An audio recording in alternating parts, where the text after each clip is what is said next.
JB타임즈. 네, 시선 집중의 문을 여는 JB타임즈 더 막내 작가와 함께합니다. 어서 오세요. 네, 안녕하세요. 더막갑니다. 네. 뉴스와 분석이 함께하는 JB타임즈. 오늘도 삐딱선 정신에 입각해서 주요 뉴스를 챙겨 드릴 텐데요. 현님이 종배님 셔츠 잘 어울리시네요. 봄이네요 해주셨습니다. 네. 오랜만에 산뜻하다는 칭찬이셨고요. 매누님은 코로나 잠잠하면 우리 촌철들과 시선집중 오프라인 만남 추진해주세요 해주셨는데요. 아유, 저도 그러고 싶습니다. 정말. 네, 정말 그런 날이 빨리 왔으면 좋겠습니다. 예. 그런 날을 기대하면서 힘차게 시작을 해보겠습니다. 네, 자 에이스 타임부터 가볼까요? 네, 어제 더불어민주당 민병덕 의원 등 초선 45명이 소상공인 손실보상제 입법과 관련해서 권칠승 중소벤처기업부 장관에게 공개 토론을 제안을 했습니다. 네. 왜냐? 어제 우리 인터뷰 때문인데요. 권칠승 장관이 어제 우리 방송에서 손실보상 소급 적용에 부정적이다. 이미 재난지원 방식으로만 13조 정도를 지출했고 그게 따지고 보면 다 소급이다. 이렇게 잘라서 말했잖아요. 네. 이걸 듣고 민주당 초선 의원들이 공개 토론을 하자 이렇게 제안을 한 거예요. 네. JB도 어제 시간이 없어서 더 묻고 싶은데 못 물은 게 많으시죠? 그렇죠. 자, 토론을 한다면 어떤 걸 좀 따져 묻고 싶으십니까? 뭐 이제 저는 토론 패널은 아니라 이제 질문을 하는 사람이기 때문에 그렇긴 합니다만. 네. 아무튼 좀 그 관련 인터뷰를 할 때마다 좀 답답한 게 뭐냐면은요. 이거는 정부가 선택할 사항이 아니에요. 간단히 이야기를 하면 헌법이 규정하고 있는 의무 사항이에요. 근데 왜 자꾸 정부는 이걸 왜 자꾸 시혜적 관점에서 접근에 들어가는지 저는 정말 이해를 못 하겠는데 오히려 정부는 지금 국민들한테 해명을 해야 되는 입장이거든요. 헌법이 규정하고 있는 바고 그거에 따라서 법률을 그러니까 그 기초해서 시행에 들어가야 되는데 우리는 오히려 더 많이 줬다 취지로 저 어제 얘기했잖아요. 네. 권칠승 장관 같은 경우는 이미 지원해줬다. 네. 재난지원금 오히려 이제 그게 더 그러니까 액수가 클 수가 있다. 그렇죠. 액수의 많고 적음이 중요한 게 아니라니까요.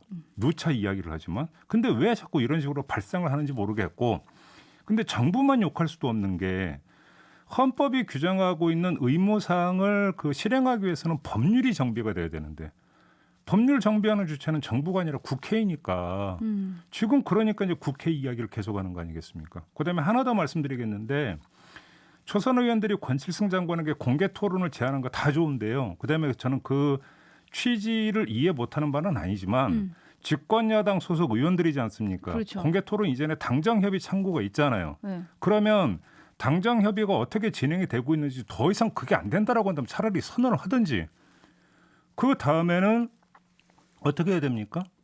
국회에서. 예를 들어서 그러니까 다른 야당 의원들도 동의하는 의원들 많이 있잖아요. 네. 그러면 그렇게 가든지 도대체 언제까지 계속 쳇바퀴 돌 거냐 저는 그 얘기를 하고 싶은 거예요. 네, 이 답답함을 아마 많은 국민들이 느끼실 것 같은데 어제 국회도 답답했거든요. 상임위가 안 열렸고 열리지 못한 거죠. 안 열린 게 아니라 4월 국회 처리는 어려워졌다. 이런 뉴스가 오늘 아침에도 전해졌는데 네.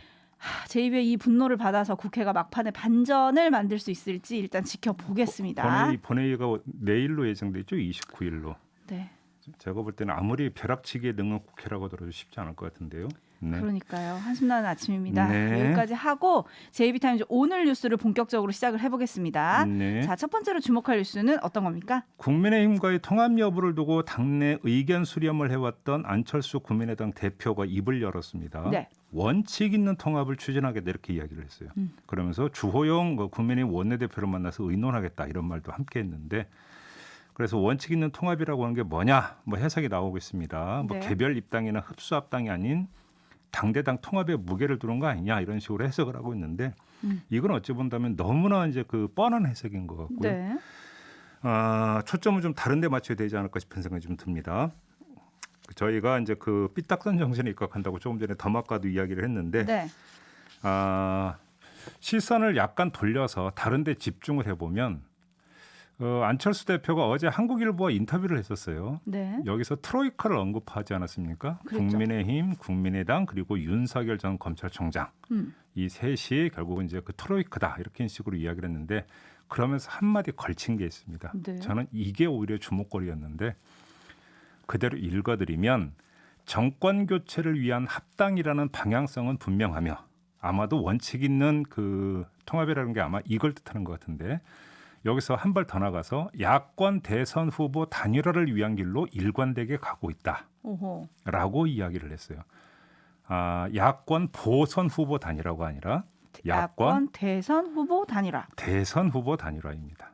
자, 안철수 대표의 입에서 야권 대선 후보 단일화 이야기가 나오기 시작을 했습니다. 그러면 이 대선 후보 단일화 대상에 본인은 포함이 될까요? 안 될까요? 에이, 그건 뭐 이미 이태규 의원이 시선집중과의 인터뷰에서 밝힌 게 있지 않습니까? 그러니까 이제 주변에서 이제 그 불지피는 수준이 아니라 본인 입에서 이제 직접 거론을 하기 시작을 했다라는 점이 조금 더 이제 진전된 부분 아니겠습니까? 이렇게 놓고 본다면 결국은 안철수 대표가 이끄는 국민의당이 국민의힘과 어떤 식으로 통합을 하고 어떤 일정표에 따라 갈 거냐. 결국은 이것도 야권 대선 후보 단일화를 위해서 어떤 게 유리한 시점이고 유리한 판이냐.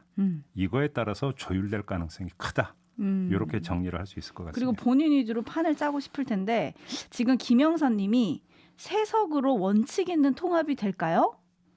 여기서 그러니까 정권 교체를 위한 합당이라는 방향성에 따르면 가치를 그러니까 공유하고 있다면 숫자가 뭐가 중요하겠느냐. 국민의당에서는 그렇게 이야기를 하겠죠. 근데 국민의힘은 101대 3이면 숫자를 중요하게 생각하지 않을까요? 국민의힘 입장에서는 그렇겠지요. 그러니까요. 그렇기 때문에 결국은 이 당대당 통합이라 하더라도 지분을 어떻게 이제 조정을 할 거냐. 이런 문제가 제기가 될 텐데 제가 조금 전에 드린 말씀이 오히려 안철수 대표 개인적으로는 이거보다 더 중시할 게 야권 대선 후보 단일화 과정과 판에서 자신에게 불리한 부분이 있다면 그것은 쳐내면서 아마 합당 논의를 진척시키려고 할 것이다라는 거죠. 그게 뭐겠느냐? 관전 포인트를 여기에 두는 게 더 좋을 것이다라는 거고요. 결국은 지분 같은 경우도 이 문제와 연동이 되어 있겠죠. 왜 그러냐면 야권 대선 후보 단일화 방식이 뭐냐에 따라서 결국은 그 기층 조직에 있어서의 지분의 양이라고 하는 게 단일 후보를 선출하는데 어느 정도로 영향을 미칠 것이냐. 그게 또 연결이 되는 문제 아니겠습니까? 그렇죠. 그러니까 단일화 방식과 지분 조정 문제가 상당히 연동이 될 가능성이 있다는 말씀이에요. 그렇습니다. 저도 지금 들으면서 머리가 조금 복잡해졌는데 민초민 본샤님이 정치인들은 참 머릿속에 대권, 선거, 자리만 있는 것 같습니다. 네. 근데 우리가 여기서 또 이제 원칙 있는 합당 말고 원칙 있는 질문을 한번 해야죠.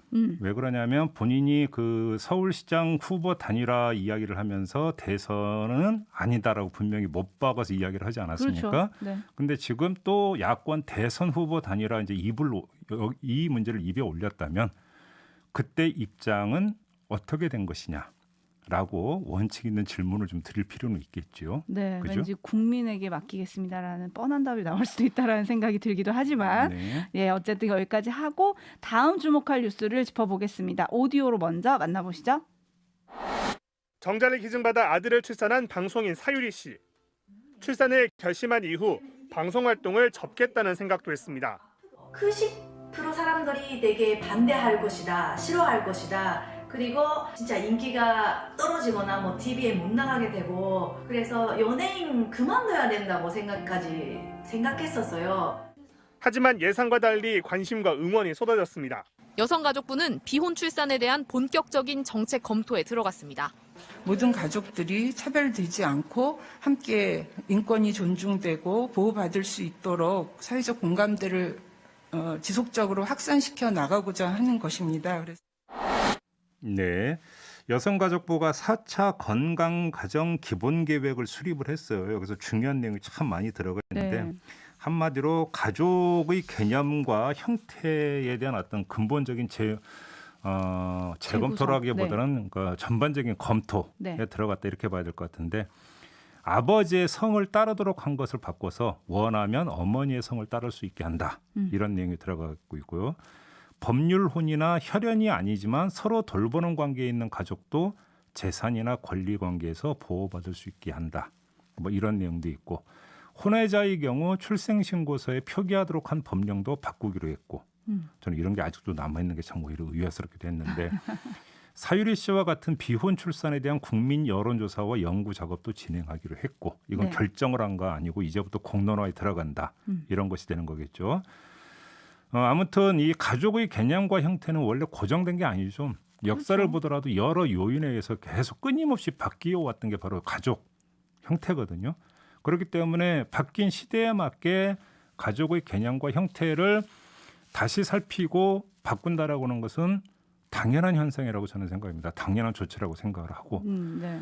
그렇기 때문에 이제 물론 여기에는 이제 또 문제가 있죠. 관념이라는 게 있던 거죠. 그렇죠.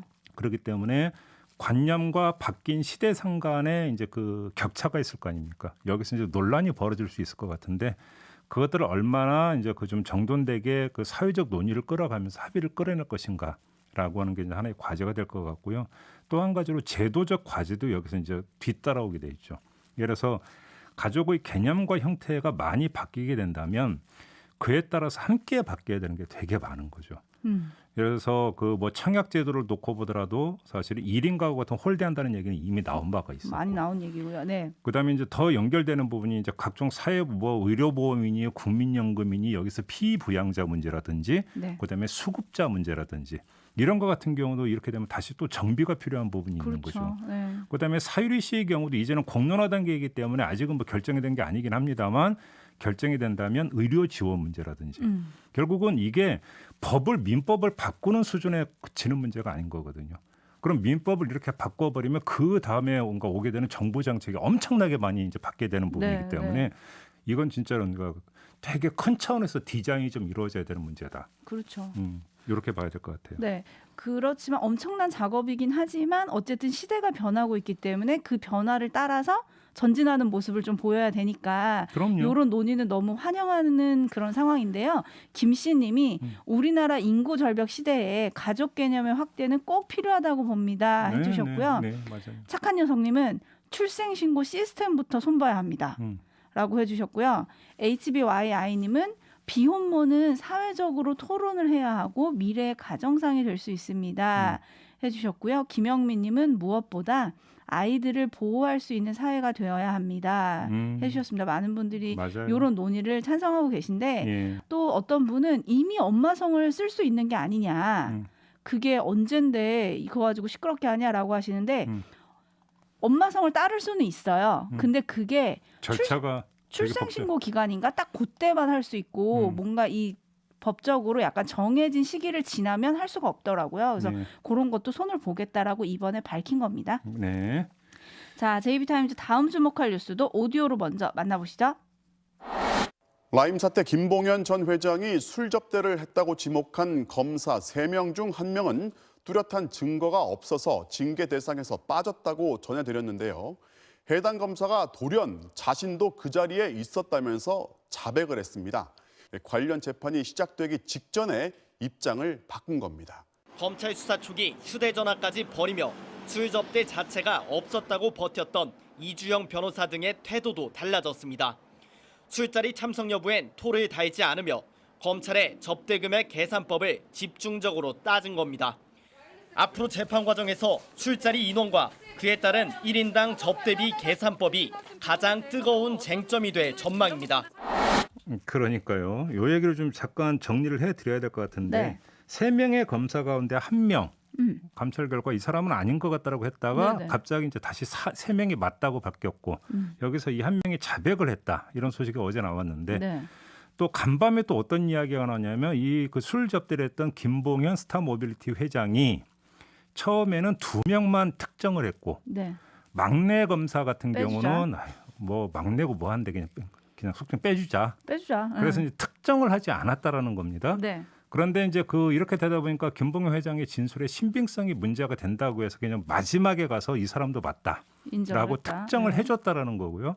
선후 관계를 놓고 보면 이 검사의 자백이 김봉현 회장의 마지막 특정 이후에 나온 것 같아요. 지금 기사를 종합을 해보면 네. 그렇기 때문에 이 자백의 의도가 무엇이냐라고 하는 또 분석이 있던데 선후 관계가 만약에 지금 제가 정리한 게 맞다면 결국은 어쩔 수 없었던 부분들도 있었던 것 같고요. 일단 그다음에 또 하나 주목해서 봐야 되는 게 지금 그 기자 리포트에서 나왔던 이 술 접대 자리를 주선했다라고 하는 변호사의 네. 검사 출신이에요. 변호인이 네. 변호사의 변호인이 어제 이제 재판 준비 기일이 열렸는데 여기서 검찰에 요구를 했어요. 접대받은 액수로 그러니까 그 특정된 금액이 얼마냐면 536만 원인데 이 금액의 정확한 근거를 제시해 달라. 요구 사항이 하나가 이거고 네. 두 번째 이 자리에서 모두 5명이 술을 마신 게 아니라 7명이었다. 네. 뭐냐면 5명이라는 게 예를 들어서 이제 김봉현 회장, 그다음에 그 변호사, 그다음에 검사 3명. 네. 근데 여기에 이종필 라임 자산운용 부사장, 그다음에 그 김봉현 회장과 친구지간이라고 했던 청와대 전 비서관 이들도 같이 있었다. 이걸 또 주장을 했어요. 네. 이렇게 되면 뭐가 됩니까? n분의 1이 달라지죠. 5분의 1이 아니라 7분의 1이 되는 거니까. 그렇죠. 청탁금지법에서 기준이 되는 게 100만 원 아닙니까? 네. 그래서 96만 원이 나왔다는 거잖아요. 그렇죠. 이러면 더 낮춰진다. 이런 이야기가 되는 거고. 그러니까요. 아무튼 그 술값이 536만 원으로 그러니까 그 계산된 근거를 밝혀달라는 건 제가 봐도 이건 좀 확인해야 될 것 같아요. 도대체 96만 원이라고 하는 계산법이 나오게 됐던 그 과정. 이걸 좀 정확히는 좀 말해야 될 거 아니겠습니까? 그잖아요. 네. 그래서 요 요구를 이제 검찰이 받아서 이러한 계산법으로 그러니까 도출된 것이다. 검찰이 그러니까 아주 상세하게 그걸 내역을 밝힐지 좀 봅시다. 보고 나서 다시 평가를 해도 될 것 같은데. 네, 저 약간 산수했어요. 이거 준비하면서 영수증에 536만 원이 찍혔는데 네. 애초에 검찰이 내놓은 건 이거였잖아요. 검사들은 밴드랑 유흥 접객원이 나오기 전에 나갔기 때문에 그 사람들 접대 비용 55만 원인가 그거를 빼고 그러니까 480 몇만 원이 나오는데 그거를 5분의 1로 하니까 96만 원이 됐다 맞아요. 이거였잖아요. 맞아요. 그리고 나머지 김봉현 회장이랑 그 이모 변호사 이런 분들은 뒤에 그 밴드랑 접객원까지 있을 때까지 술을 마셨기 때문에 그 사람들은 100만 원이 넘는 거예요. 그렇죠. 근데 지금 인원수 가지고 이러기 때문에 좀 더 다시 계산을 하셔야 되는데 라스푸치님이 n분의 1 접대비 낮추려고 하는 꼼수지 뭘 어렵게 얘기를 하냐. 이렇게 정리를 해주셨고요. 저는 근데 이게 있잖아요. 검사 술접대로 국한이 되는 게 아니라 이 재판이 이제 언젠가는 확정이 될 거 아니겠습니까? 그렇겠죠. 근데 만에 하나라도 지금 검찰의 수사 결과가 그대로 받아들여져서 확정이 된다면 네. 이게 부분적으로 그 청탁금지법을 무력화시킬 수도 있어요. 왜 그러냐면 접대와 관련해서 이런 어떤 그 계산법이 공인되는 거잖아요. 그럴 수 있죠. 공인되어 버린다라고 한다면 이제 그 수만 가지 뭐냐면 새끼리 여기서 생긴다는 얘기예요. 법에서 빠져나갈 수 있는. 그래서 사실은 주목해야 되는 사건이거든요. 그렇습니다. 오드리 들뻔님이 가지가지 한다 해주셨고요. 매누님은 윤석열 전 총장의 사과는 어떻게 된 건가요? 아직 없어요. 끈질기게 묻고 계십니다. 네. 네. 그리고 전작권 하수님이 그래 다 빠져나가라 해주시는데 법원이 좀 요걸 어떻게 바로잡아줄지 그렇죠. 그것도 좀 지켜보도록 하겠습니다. 네. 마무리해야 되는 시간인데요. 어젯밤에 그 우리 국민에게 작은 별빛이 되고 싶다고 했던 정진석 추기경님이 선정을 하셨습니다. 네, 맞습니다. 네, 그래서 지난 25일에는 통장 잔액을 모두 필요한 곳에 쓰라며 봉헌을 하셨다고 하고요. 각막 기증도 하셨다고 하고요. 네. 마지막 말은 늘 행복하게 사세요였다고 합니다. 네. 추경님 역시 하늘에서 행복하시길 바라고 고인의 영원한 안식을 빌겠습니다. 그러게요. 자, 이 이야기 전하면서 오늘 JB타임스 마무리하겠습니다. 더마카와 함께했어요. 수고하셨습니다. 감사합니다.